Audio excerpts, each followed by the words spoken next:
As you say, Iraq is very complicated. It's not black and white, and depending on who you talk to, you get different answers. I think the consensus is that the Iraqis were not expecting this and are not happy about the aftermath of the war.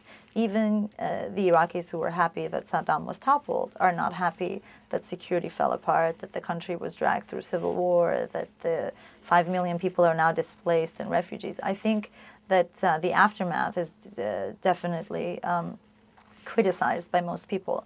But I think in terms of whether the Iraqis want the U.S. to stay, whether they want us to leave, what should happen from now on really depends on who you speak to. I think on the Sunni side, the loudest voices have been the voices of the insurgents and the voices of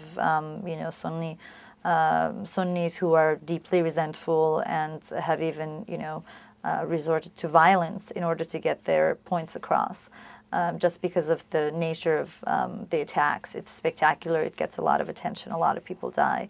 And I think in terms of the Shias, it's definitely been the voices of the clerics and the voices of Islamic parties that's been heard, because they've been strengthened after the U.S. invasion, and most of the parties who are now in charge, the Shia parties, have a very strong Islamic background. The Muqtada Sadr, who's a cleric and whose father was a renowned cleric, is also allowed